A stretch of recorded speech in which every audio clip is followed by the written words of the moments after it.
જય સ્વામિનારાયણ વિદ્યાર્થી મિત્રો, ગુડ મોર્નિંગ. કેમ છો? મજામાં?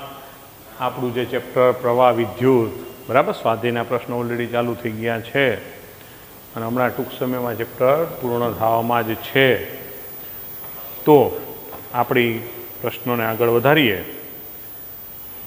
તો સ્વાધ્યાયનો દાખલા નંબર 3.9 સુધી આપણે જોયેલું. જેને ન જોયું એ રિવિઝન કરી લેજો.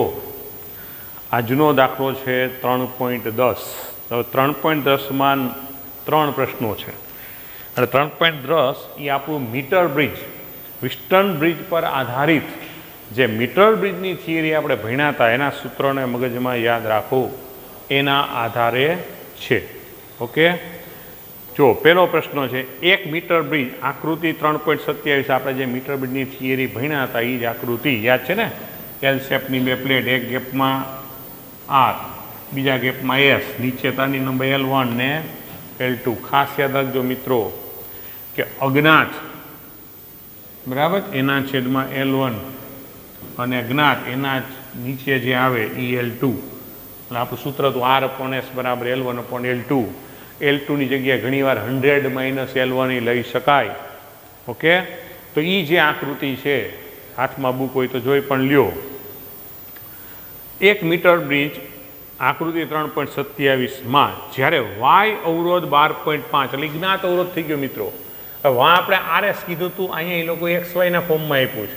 એટલે હું અહીંયા અત્યારે એમ જ લખું છું કે જ્ઞાત પહેલાનો જવાબ છે કે જ્ઞાત અવરોધ Y બરાબર 12.5 ઓહ્મ હોય ત્યારે છેડા એ વિસ્ટન બ્રિજની શરૂઆતથી છેડા એથી તટસ્થ બિંદુ, એટલે એને આપણે સિમ્બોલ મુજબ L1 કીધું હતું, 39.5 સેન્ટીમીટર મળે છે.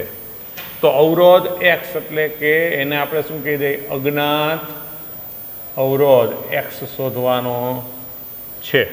શા માટે વિસ્ટન અથવા તો મીટર બ્રિજમાં અવરોધો વચ્ચેનું જોડાણ ધાતુની જાડી પટ્ટી, બરાબર, જાડી ધાતુની પટ્ટી દ્વારા કરવામાં આવે છે. કાઉન્સમાં જે લખ્યું છે કે R ને સ્થાને X અને S ના સ્થાને Y, એટલે ટૂંકમાં ઇન શોર્ટ આપણે જ્યારે થિયરી ભણ્યા ત્યારે જ્યાં R દેખાય ને X લ્યો અને જ્યાં એમાં તમને S દેખાતું હોય ને Y લ્યો, બરાબર. ત્યાં આપણા મગજમાં ક્લિયર અજ્ઞાત X છે. હવે સમજો કે અહીં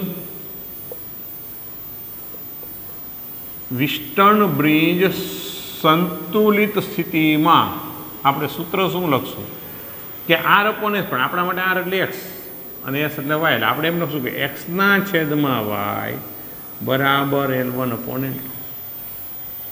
પણ અહીંયા L2 એટલે શું? 100 - L1, એનો મતલબ કે 100 - 39.5, એનો મતલબ કે 60.5 સેન્ટીમીટર મળે ને L2. હવે બસ કિંમત મૂકીને X ગોતો તો X બરાબર કરતા બનો તો Y આ બાજુ Y L1/L2.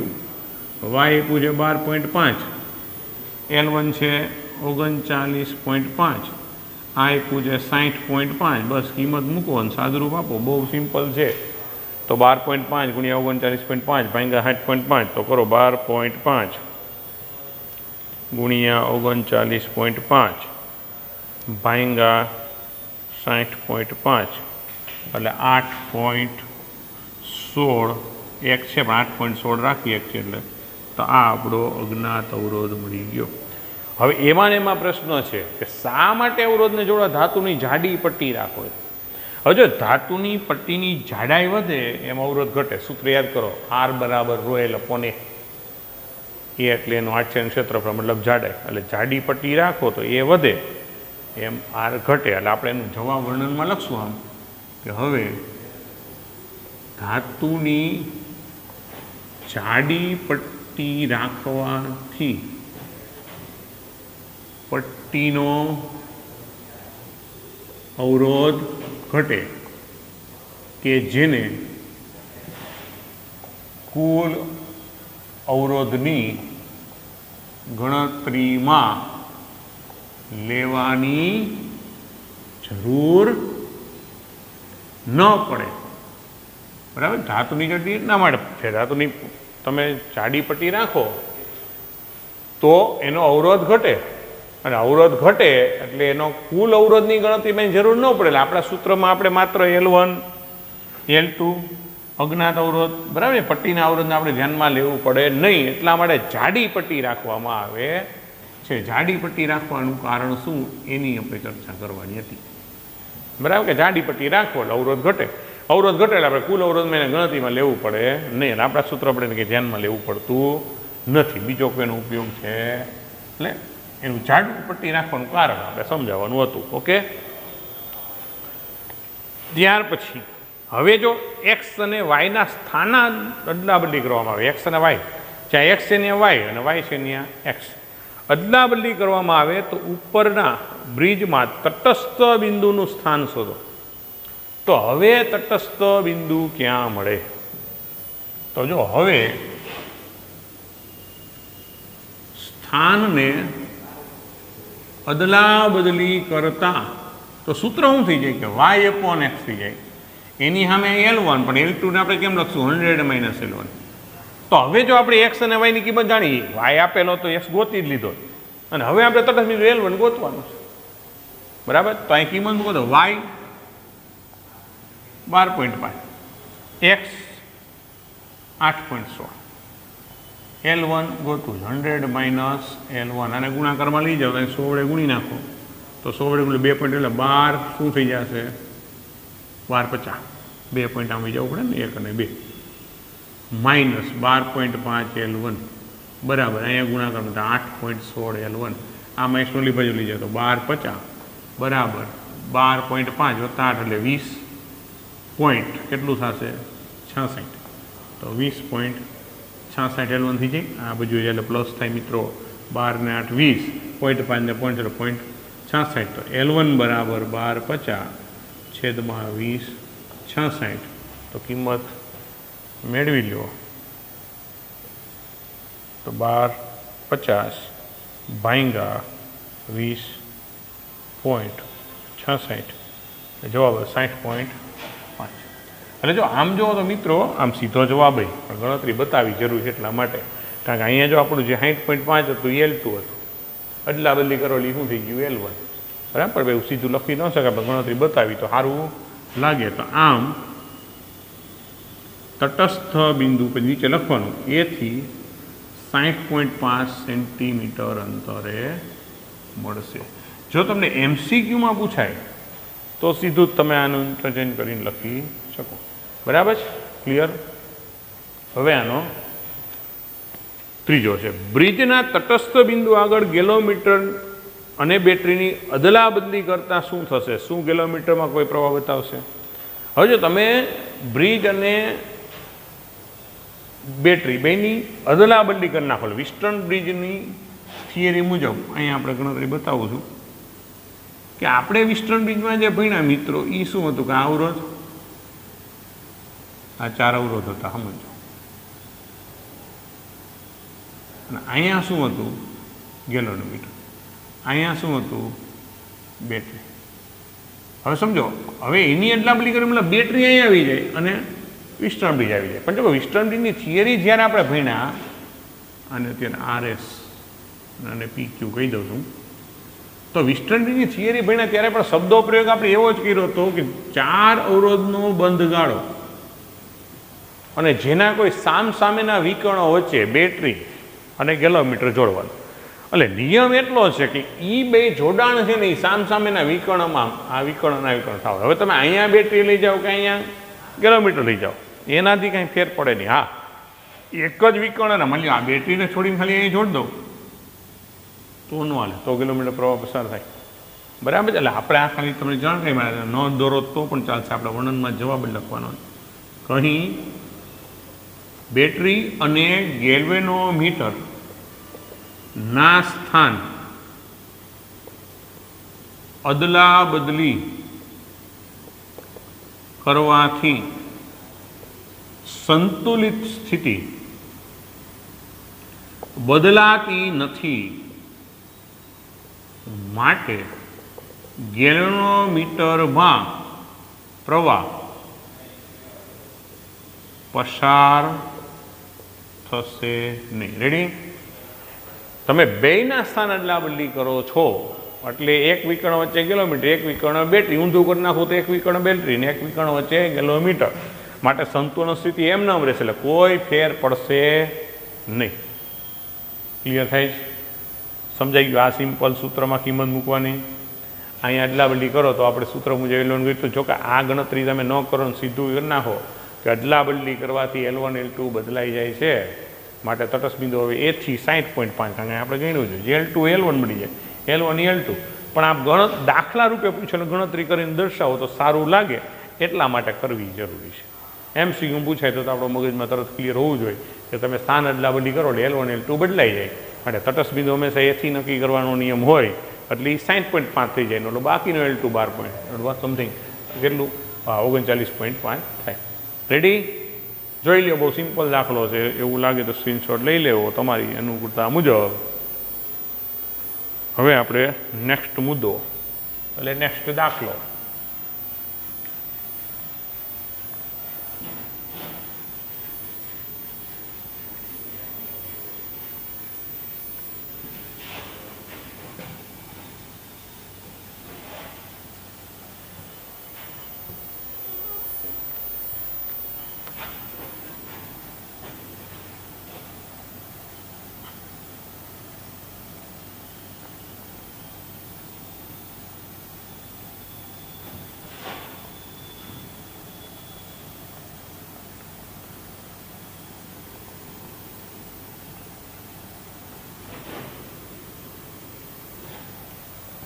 જો તો નેક્સ્ટ દાખલો છે 3.11. 8 વોલ્ટ EMF અને 0.5 ઓહમ આંતરિક અવરોધ ધરાવતી સંગ્રાહક બેટરીને 120 વોલ્ટવાળા DC સપ્લાય વડે 15.5 ઓહમના અવરોધ મારફતે વિદ્યુત ભારિત કરવામાં આવે છે. વિદ્યુત ભારણની પ્રક્રિયા દરમિયાન બેટરીનો ટર્મિનલ વોલ્ટેજ કેટલો હશે અને વિદ્યુત ભારણ માટેનો પરિપથમાં શ્રેણી અવરોધ રાખવાનો હેતુ શું? તો મિત્રો, આ ચાર્જિંગ પ્રક્રિયાને લગતો દાખલો કહેવાય. અને આપણે જ્યારે ટર્મિનલ વોલ્ટેજ EMF અને શીખાતા ત્યારે મેં તમને એક સૂત્ર યાદ હોય તો કરાવ્યું હતું કે કોઈ પણ બેટરી ડિસ્ચાર્જ થતી હોય તો ટર્મિનલ વોલ્ટેજ V બરાબર E માઇનસ IR અને ચાર્જ થતી હોય તો V જોડે E પ્લસ IR. એ ગુણધર્મ મુજબ એ જોજો, વિચારજો થોડું. તો 8 વોલ્ટ EMF એટલે E બરાબર 8 વોલ્ટ, R બરાબર 0.5 ઓહમ આંતરિક અવરોધ. બરાબર છે? તમે જેના વડે ચાર્જ કરો છો એના વોલ્ટેજ 120 વોલ્ટ અને શ્રેણી અવરોધ જોડ્યો છે 15.5 ઓહમ મારફતે વિદ્યુતભાઈ કરવામાં આવે. તો આપણે બેટરીનો ટર્મિનલ વોલ્ટેજ ગોતવાનો. આ બેટરી જે 8 વોલ્ટ EMF ધરાવે એનો ટર્મિનલ વોલ્ટેજ કેટલો? બરાબર. અને વિદ્યુત ભાર માટે શ્રેણી અવરોધ આ રાખ્યો આપણે, શું કામ રાખવો પડે, એનો હેતુ શું? તો એ ગોતવા માટે મિત્રો પહેલાં આપણે I ગોતવું પડશે. અહીં ચાર્જિંગ પ્રવાહ સમજો, અહીં ચાર્જિંગ પ્રવાહ I બરાબર સૂત્ર આવશે V minus E upon R plus R.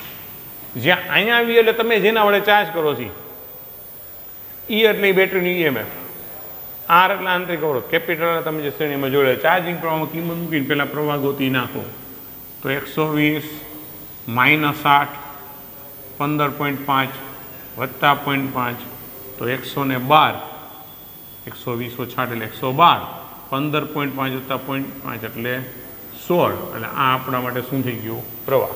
બરાબર. જેને પોઈન્ટમાં ફાઇનલ કેલ્ક્યુલેશન કરી તો 112 ભાગ્યા 16 એટલે આપણા માટે જવાબ હશે 7 એમ્પિયર. રેડી? તો આ મેળો.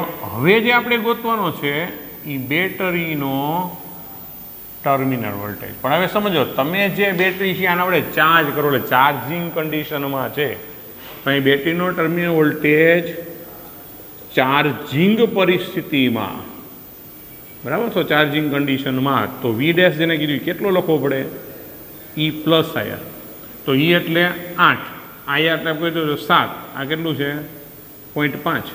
તો 8 વત્તા 3.5 5 7 ગુણ્યા 0.5 તો જવાબ શું આવશે 11.5 વોલ્ટ એ આપણો જવાબ થશે ઓકે રેડી જોઈ નાખો જોવાઈ ગયું ઓકે એની બાજુમાં 3.12 ગણીએ પછી એકી સાથે સ્ક્રીનશોટ લઈ લેજો એટલે 2 દાખલા આવી જાય તો 3.12ની રકમ આવી છે એક પોટેન્શિયોમીટરની રચનામાં 1.25 વોલ્ટની એક બેટરી તારના 35 સેન્ટીમીટર અંતરે તટસ્થ બિંદુ આપે છે હવે આ કોષને બદલીને બીજો કોષ લગાવતા તટસ્થ બિંદુ ખસીને 63 સેન્ટીમીટર આગળ મળે તો બીજા કોષનું ઈએમએફ કેટલું એટલે પોટેન્શિયોમીટરના ઈએમએફની સરખામણીનું સૂત્ર આવશે પહેલી બેટરીના ઈએમએફને આપણે E1 કહીએ તો 1.25 વોલ્ટ ત્યારે તટસ્થ બિંદુને L1 કહો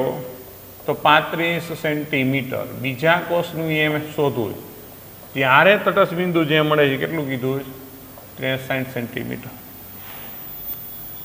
બરાબર છે તો અહીંયા શું થશે કે પોટેન્શિયોમીટર માટે આપણે સૂત્ર જ સીધું ખબર હોવું જોઈએ કે પોટેન્શિયોમીટર માટે શું લખાય કે E1/E2 બરાબર L1/L2 આપણે ગણવાનું છે E2 તેને કરતા બનાવીએ તો E2 ને કરતા બનાવો એટલે E1 L2 છેદમાં L1 તો E1 એટલે 1.25 L2 એટલે 63 આ કેટલું છે 35 બરાબર સિમ્પ્લિફાય કરી નાખો રામ તો જો કે આવા દાખલા મિત્રો MCQમાં પૂછાય 1.25 ગુણ્યા 63 ભાંગ્યા 35 એટલે 2.25 વોલ્ટ આ આપણો જવાબ ઓકે રેડી હવે સ્ક્રીનશોટ લઈ લ્યો જોઈ લ્યો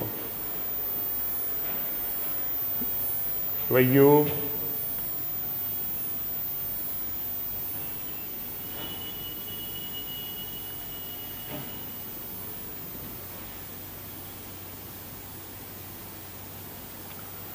જો એના પછીનો દાખલો 3.13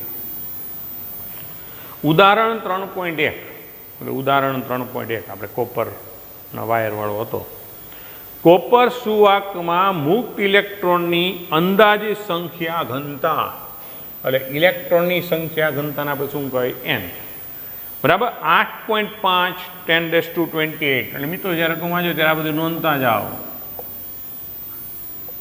મીટર-3 આવા ઇલેક્ટ્રોનને 3 મીટર લાંબા તારના એક છેડાથી બીજા છેડા સુધી ડ્રિફ્ટ થતા કેટલો સમય લાગશે એટલે તારની લંબાઈ આપી 3 મીટર શોધવાનું છે સમય પણ વધારાની રાશિ તમને શું આપી તારનું આડછેદનું ક્ષેત્રફળ આપ્યું કેટલું 2 × 10⁻⁻6 મીટર સ્ક્વેર અને તેમાંથી વહેતો પ્રવાહ આપ્યો છે 3 એમ્પિયર બરાબર મિત્રો રકમને વ્યવસ્થિત રીતે વાંચો કોપરના સુવાહકમાં ઇલેક્ટ્રોનની સંખ્યા ઘનતા આપી દીધી એ સંખ્યા ઘનતા છે L 3 મીટર લંબાઈનો તાર છે એક છેડાથી બીજા છેડે પહોંચતા ડ્રિફ્ટ ઝડપથી પહોંચતા કેટલો સમય લાગશે સામે તમને 8 ક્ષેત્રફળનો પ્રવાહ આપ્યો છે ઓકે હવે આપણે જાણીએ મિત્રો સૂત્ર શું છે કે પ્રવાહનું સૂત્ર છે આપણી પાસે I બરાબર NEAVD આ સૂત્ર તમને યાદ હોવું જોઈએ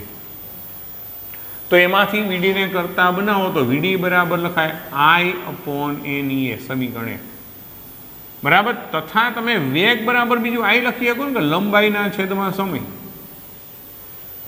કોઈ પણ વસ્તુ ગતિ કરતી હોય તો એને કાપેલું અંતરના છેદમાં સમય એટલે એ પણ વેગ જ કહેવાય સિમ્પલી તો હવે આ બેને સરખાવો એટલે સમીકરણ 1 અને 2 પરથી તો હું લખી શકું L/T બરાબર I/NEA હવે આપણે ગોતું જે સમય એટલે ટીને કરતા બનાવો આ ગુણાકારમાં જશે I/LNEA/I તો લંબાઈ આપ્યું છે 3 એનનું મૂલ્ય આપ્યું છે 8.5 10⁻28 એનું મૂલ્ય આપ્યું છે 1.6 10⁻19 એ આપ્યું છે 2 × 10⁻6 અને આ આપ્યું છે 3 બરાબર હવે ટૂંકમાં ફિઝિક્સ પૂરું હવે જે કંઈ છે મેથેમેટિક્સ તો આ બે કેન્સલ જે થાય 8.5 ગુણ્યા 2 કરો એટલે 17 અને 17 ગુણ્યા 1.6 તમે જોઈ લો પછી 10 પાવરનું સાદું આપી દો તો 17 ગુણ્યા 1.6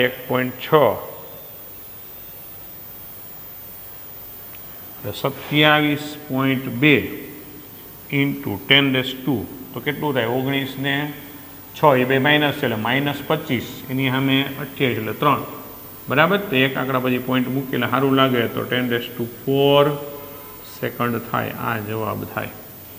હવે માની લો આનો જવાબ કલાકમાં આપ્યો હોય કારણ કે બહુ મોટું સેકન્ડ છે તો 4 પોઈન્ટ આમ ખસી જાવ તો t બરાબર 27,200 આમ થાય ને છેદમાં શું કરી નાખો 3600 એટલે આ બે કેન્સર. તો 272 ભાગ્યા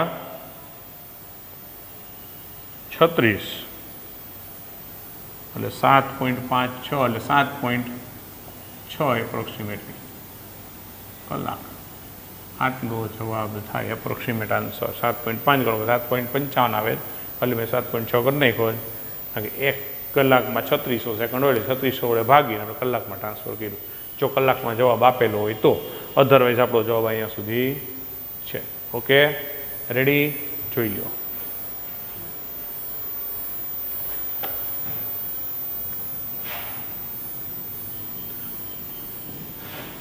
એટલે મિત્રો અહીંયા આપણું આ જે સ્વાધ્યાયના જે કંઈ દાખલાઓ કમ્પલસરી, એટલે આમ તો વધારાનું સ્વાધ્યાય એવું લખેલું વચ્ચે કરવાનું હોય પણ એવું જોવામાં આવ્યું છે કે આ વખતે દાખલા કે એક્ઝામ જે લેવાની એમાં વધારાના વિભાગમાંથી કોઈ દાખલો પૂછાણો નથી. એટલે ઇન શોર્ટ હું એવી સલાહ આપું તમને કે જે લોકો એવરેજ વિદ્યાર્થીઓ છે, મતલબ જે 60-70% આસપાસ છે, એવા વિદ્યાર્થીઓએ હવે જે વધારાનું સ્વાધ્યાય કરું છું, બરાબર, અહીંયા તો હું ગણાવું છું કારણ કે બધા વિદ્યાર્થીને ધ્યાનમાં લઈ, પણ કદાચ એ ન પહોંચી શકે તો કોઈ વાંધો નહીં. ઓકે, તો હવે આપણે જે શરૂ કરી છે વધારાના સ્વાધ્યાયના દાખલાઓ છે, ધ્યાનમાં રહે, બરાબર છે. સિમ્પલ એવું બધું કંઈ વધારાનું એટલે કંઈ એક્સ્ટ્રા ઓર્ડિનરી છે નહીં. પણ આમ જોવો તો ખરેખર આનો મિનિંગ તો હું એવું માનું એવું થાય કે વિદ્યાર્થીઓએ સેલ્ફ પ્રેક્ટિસમાં કરવા જોઈએ. પણ અમુક કોમ્પ્લિકેટેડ દાખલા હોય, બરાબર છે, અહીં આપણે કરીએ પણ છતાંય આપણે આને સળંગ અત્યારે ઓનલાઈન છીએ એટલે તમે રૂબરૂ કંઈ પૂછપરછ ન કરી શકો એ પરિસ્થિતિમાં આપણે બધાય ગણાવતા જ જઈએ છીએ. Okay, ready? તો 3.14 તો વધારાના સ્વાધ્યાયમાં પહેલો દાખલો આમ ગણાય, પણ આમ જો કે કન્ટિન્યુઅસ નંબર એટલે 3.14 જ હું લખું છું. પૃથ્વીની સપાટી પર ઋણ વિદ્યુત ભારની પૃષ્ઠ ઘનતા 10⁻⁹ કુલમ મીટર સ્ક્વેર છે. મિત્રો એ સેન્ટીમીટરમાં જ સી મોટો જુઓ. એટલે વિદ્યુત ભારની પૃષ્ઠ ઘનતા ચેપ્ટર નંબર 1માં સિગ્મા સિમ્બોલ આવે એટલે સિગ્મા તમને શું આપ્યું? 10⁻⁹ કુલમ પ્રતિ મીટર સ્ક્વેર. વાતાવરણના ટોચના ભાગ અને સપાટી વચ્ચેના 400 કિલોવોલ્ટના સ્થિતિમાનના તફાવતને પરિણામે, એટલે કે વાતાવરણના નીચેના ભાગની ઓછી વાહકતા હોય એટલે બંને વચ્ચે સ્થિતિમાનનો તફાવત ઉદ્ભવે. એટલે વાતાવરણ સૌથી ઉપરનું ટોચ અને પૃથ્વીની સપાટીની વચ્ચે 400 કિલોવોલ્ટનો સ્થિતિમાનનો તફાવત છે. ક્લિયર થાય? હવે સ્થિતિમાનનો તફાવત એટલે હંમેશા વધારે સ્થિતિમાનથી ઓછા સ્થિતિમાન તરફ વિદ્યુત પ્રવાહ નિર્માણ થાય. જો એને કોઈ વાહક વસ્તુ મળે અને વાતાવરણ છે સુવાહક છે જ, તો સ્થિતિમાનના તફાવતને પરિણામે, એટલે કાઉન્સમાં લખ્યું વાતાવરણના નીચેના ભાગની ઓછી વાહકતાને કારણે આખી પૃથ્વી પર ફક્ત 1800 એમ્પિયર જેટલો પ્રવાહ રચે. આખી પૃથ્વીને ગણો તો. હવે જો વાતાવરણમાં વિદ્યુત ક્ષેત્રોને જાળવી શકે એવી કોઈ પ્રણાલી ના હોય, કુદરતી રીતે આપણે વિદ્યુત ક્ષેત્રને જાળવી શકીએ છીએ, પ્રાય કોઈ પ્રણાલી ન હોય તો શું થાય? પૃથ્વીનો પરનો જે કાંઈ વીજભાર સતત લીકેજ થતો જ રહે, જતો રહે, બરાબર છે. તો જાળવી શકે તેવી કોઈ પ્રણાલી ના હોય તો પૃથ્વીની સપાટીને તટસ્થ કરવા માટે કેટલો સમય લાગશે?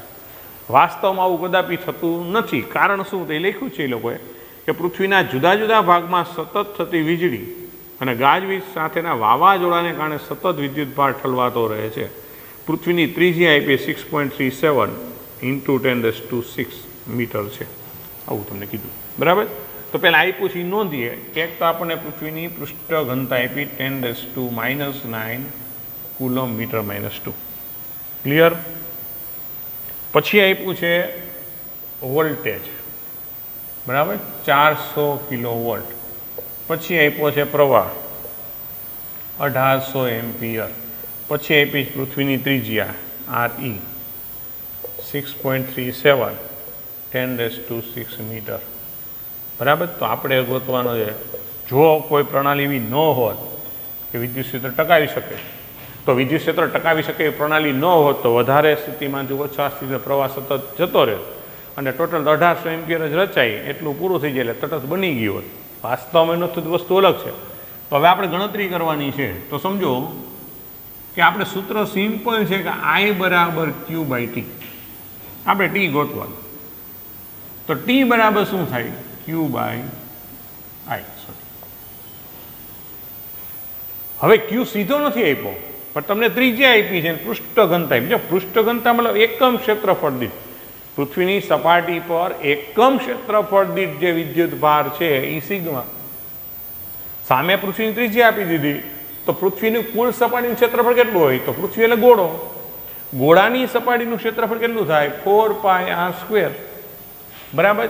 તો ક્યુની જગ્યાએ શું શક્ય મિત્રો? હવે તો સીધું લખતા ફાવવું જોઈએ. 4πr² × sigma. ટૂંકમાં એકમ ક્ષેત્રફળ દીઠ સિગ્મા. તો અહીંયા સપાટીનું ક્ષેત્રફળ 4I² કુલ વીજભાર, તો બેનો ગુણાકાર જ થાય ને. ક્લિયર થાય? છેદમાં કિંમત મૂકીને સાદરૂપ હતા. 4π એટલે 3.14, r એટલે 6.37 10⁶ સિગ્મા એટલે 10⁻⁹ અને આ આપ્યું છે 1800, બરાબર. હવે સીધું જ કેલ્ક્યુલેટરથી સાદરૂપ આપી દો તો 4 × 3.14 × 6.37, પણ એનો વર્ગ છે એટલે ફરી પાછું 6.37, બરાબર, ભાંગા 1800. અને આપણને જવાબ મળે છે મિત્રો એ છે 0.2831 ઇન્ટુ 10⁻, તો અહીં 6 દુ 12 અને આ -9 એટલે +3. તો 3 ખસી જાવ તો 283.1 સેકન્ડ થાય, બરાબર. હવે જો એનો જવાબ એ લોકોએ કંઈ મિનિટ કલાકમાં ફેરવો હોય તો આપણે ચેક કરી લઈ, બરાબર. 3.14નો જવાબ છે એ 283 સેકન્ડ રાખ્યો, એટલે 0.1 ને અવગણી નાખ્યો, 283 સેકન્ડ, બરાબર. આટલો સમય લાગે, પણ વાસ્તવમાં આવું થતું નથી, એટલે કોઈ ચિંતા કરવી નહીં. ઓકે, જોઈ લ્યો. એવું લાગે તો સ્ક્રીનશોટ લેતું રહેવાનું. ઓકે,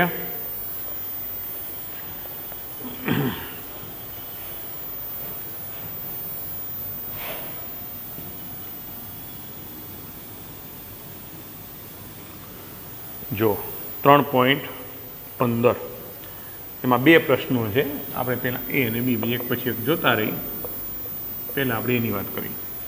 દરેકને 2 વોલ્ટનું EMF અને 0.015 ઓહમ જેટલો આંતરિક અવરોધ હોય તેવા 6 લેડ એસિડ પ્રકારના ગૌણ વિદ્યુત કોષને શ્રેણીમાં જોડી 8.5 ઓહમના અવરોધ સાથે ઉદ્ગમ તરીકે જોડવામાં આવે છે, બરાબર. ઉદ્ગમમાંથી ખેંચાતો પ્રવાહ અને ટર્મિનલ વોલ્ટેજ કેટલા હશે?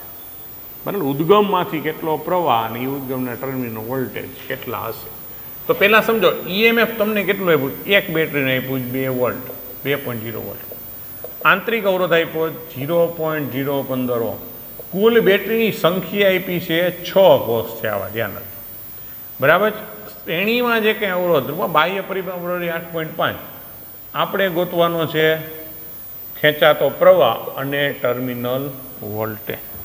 તો મિત્રો ખેંચાતો પ્રવાહનું સૂત્ર જ આપણું સિમ્પલ છે, બરાબર, કે E/R + R.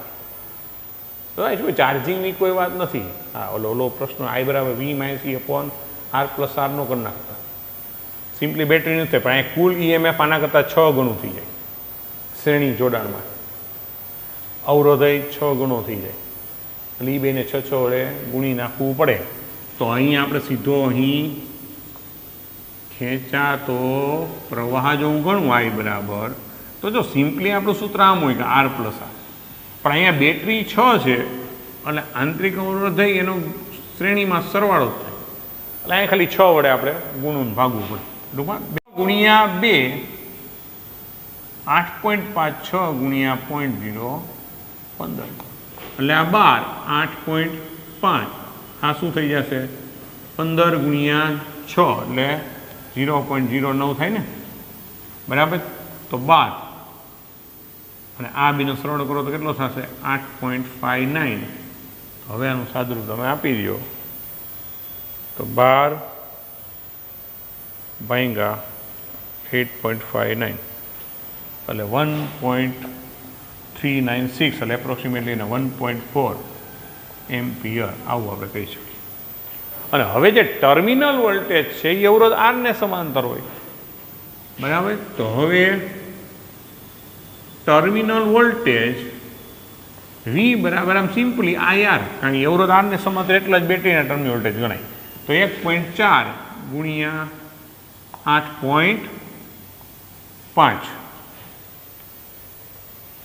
તો 1.4 ઇન્ટુ 8.5 એટલે 11.9 વોટ ક્લિયર થાય. એટલે ઇનશોર્ટ ટૂંકમાં ખરેખર તમે EMF તો 6 બેટરી તો 12 વોલ્ટ થયું ને એની સામે ટર્મિનલ વોલ્ટેજ કેટલા મળે 1.9. હવે એમાં જે આપણને પ્રશ્ન આગળ પૂછ્યો છે બરાબર ટર્મિનલ વોલ્ટેજ ખાલી ગોતવાનો છે ને 6 જોડે બરાબર જોડે કે જોડવામાં આવે છે એટલે કોઈ પ્રશ્ન છે નહીં બરાબર છે. હવે બીજો પ્રશ્ન છે બી કે લાંબા વપરાશ બાદ ગૌણ વિદ્યુત કોષનું EMF 1.9 વોલ્ટ થઈ જાય. EMF જે બે છે 1.9 થઈ જાય. મોટો આંતરિક અવરોધ 380 થઈ જાય. તો આ કોષમાંથી કેટલો મહત્તમ પ્રવાહ ખેંચી શકાય? મિત્રો યાદ રાખજો મહત્તમ પ્રવાહ સૂત્ર E/R ઓનલી હોય. અને શું આ કોષને કારને ચાલુ કરવા માટે મોટર સાથે ચલાવી શકાય? તો મોટર ચલાવી શકાય. કારને ચાલુ કરવાની મોટર ચલાવી શકાય કે નહીં? હવે પછીનો જે પ્રશ્ન એમાં 1.9 વોલ્ટ થઈ ગયો આંતરિક 380 ઓહ્મ થઈ ગયો બરાબર. તો એનો મહત્તમ Imax કેટલો અને પછી કાર ચલાવી શકાય એની પછીનો પ્રશ્ન. તો મહત્તમ પ્રવાહનું સૂત્ર હોય હંમેશા E/R. તો 1.9 380 બરાબર છે. તો 1.9 ભાંગા સોરી તમે જો આમ બેટરી તો 6 જ રાખી છે કે દરેક બેટરીનો શું લખ્યો છે લાંબા વપરાશ બાદ એક ગૌણ વિદ્યુત કોષનું EMF બરાબર અહીંયા 6 છે શ્રેણીમાં જોડીને બરાબર એટલે આપણે 6 એટલે ટૂંકમાં અહીંયા કુલ EMF બેટરીને 6 જ ગણવાની રહેશે કદાચ. એટલે અહીંયા આપણું કુલ EMF કે સિંગલ બેટરી માટે જવાબ ચેક કરીએ આપણે. હાલો બીજું શું બરાબર કારણ કે પ્રશ્નમાં કોઈ એવો ઉલ્લેખ નથી કર્યો કે 6 બેટરી અત્યારે કન્ટિન્યુ હજી ચાલુ રાખી જ. તો અહીંયા થશે માત્ર 0.005 એમ્પિયર. વાસ્તવમાં મિત્રો કે જે કાર હોય એને સ્ટાર્ટઅપ કરવા માટે અમુક એમ્પિયર મતલબ 100 એમ્પિયર જેવો પ્રવાહ ક્ષણિક જોઈ છે. આ તો ખૂબ નાનો છે. તો અહીં પ્રવાહ ખૂબ જ નાનો હોવાથી કાર ચાલુ કરી શકાય નહીં. કાર માટે લગભગ 100 એમ્પિયર જેવો ક્ષણિક પ્રવાહ જોઈએ. જોઈ નાખો સ્ક્રીનશોટ લઈ લો બરાબર છે. ઓકે જોકે અહીંયા આપણે કંઈ 6 બેટરીનો ઉલ્લેખ નથી કર્યો કે મતલબ પડતો નથી કોઈ ફેર પડતો નથી. પ્રવાહ ખૂબ જ નાનો મળે અને આપણો તો જવાબ છે કાર ચાલુ કરી શકાય કે નહીં. ઓકે છતાંય આપણે એના જવાબને સેજ ચેક કરી લઈએ એ લોકોએ કઈ રીતે આન્સર આપેલો છે. રેડી? તો 3.15માં તમે જુઓ તો 1.4 અને 11.9 પહેલાંનો આન્સર છે. પછી 0.005 બરાબર એક જ બેટરીના સંકલ્પમાં છે. અને જ્યાં જો સ્પષ્ટ લખ્યું છે મોટો પ્રવાહ 100 એમ્પિયર જેવો જોઈ બેટરીને ચાલુ કરવા માટે. ઓકે જોઈ લ્યો સ્ક્રીનશોટ લઈ લ્યો. રેડી?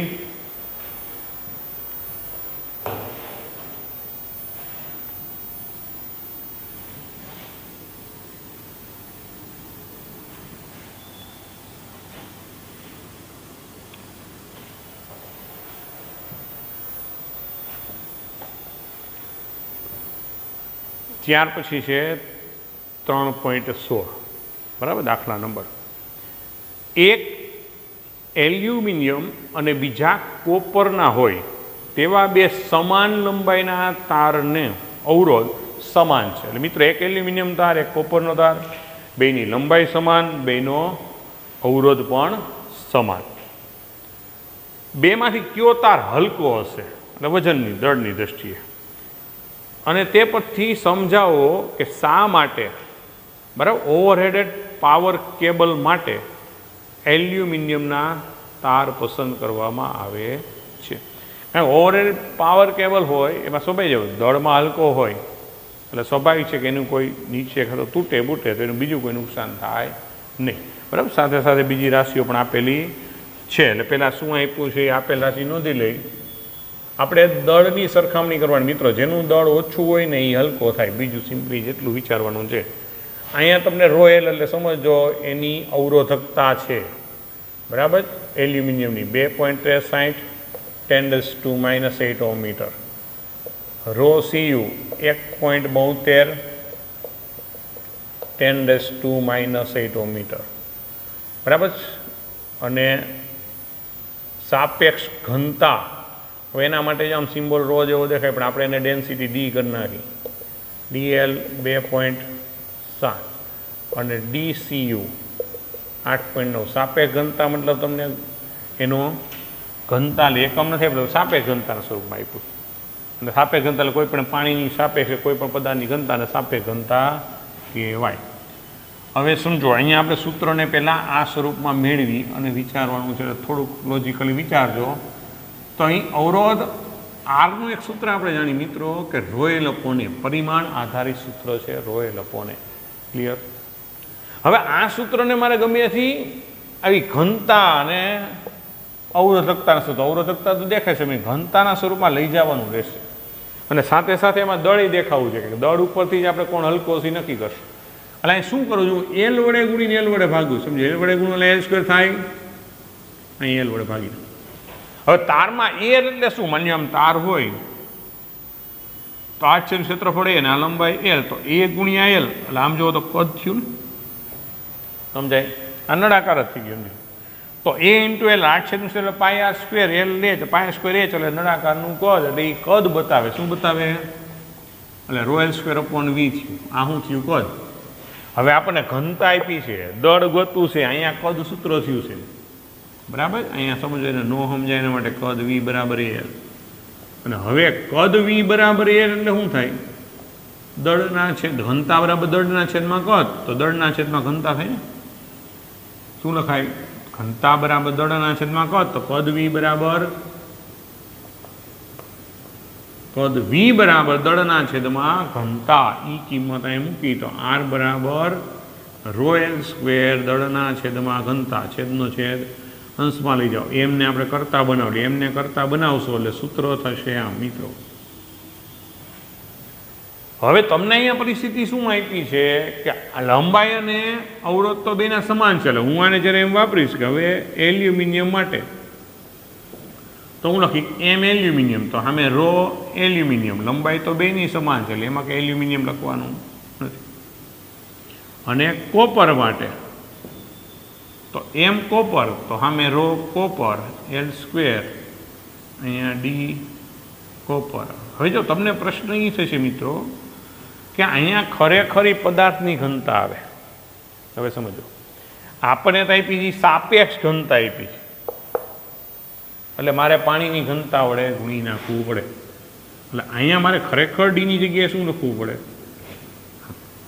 સોરી, ગુણાકારમાં. સોરી, એટલે સાપેક્ષ ઘનતા એવી પદાર્થની ઘનતા, એટલે અહીંયા શું થશે? ગુણાકારમાં ડી ડબલ. એટલે અહીંનો સમજે એટલે સમજો કે સાપેક્ષ ઘનતા બરાબર શું આવે? વસ્તુની ઘનતા છેદમાં પાણીની. કોઈ પણ વસ્તુની સાપેક્ષ ઘનતાનો મતલબ આવો થાય. તો આપણે વસ્તુની ઘનતા બરાબર શું થાય? સાપેક્ષ ઘનતા ગુણાકારમાં પાણીની ઘનતા લખવું પડે. પછી આપણે તો ગુણોત્તરને નીકળી જવાનું, એટલે આ કોઈ ચર્ચા ન કરો તો એ હાલે, પણ આપણે રકમમાં જે સાપેક્ષ ઘનતાનો ઉલ્લેખ છે એટલે આપણે કરવી પડે. તો હવે આપણે એનો ગુણોત્તર લે. હવે ગુણોત્તરમાં તમે એમ એલ ભાંગા આ કરો કે આ ભાંગા આ કરો, બરાબર, ગમે એમ લઈ શકો, એમાં કોઈ પ્રશ્ન નથી. તો હવે આપણે શું કરીએ કે હું MAL ભાંગા MCU લઉં તો આને ભાંગા લો એટલે આ બધું સમાન છે ઉડી જાય. વચ્ચે શું રો એલ DL ને રો CU ને DCU. હવે બે કિંમત બધી આપી છે તો રો એલ કેટલું આપ્યું છે 2.63 10⁻8. DL કેટલું છે 2.7. આ કેટલું છે 1.72 10⁻8 અને DCU છે 8.9. બરાબર, ચારેય પદની કિંમતો ચારેયના મૂલ્યો આપણે મૂક્યા.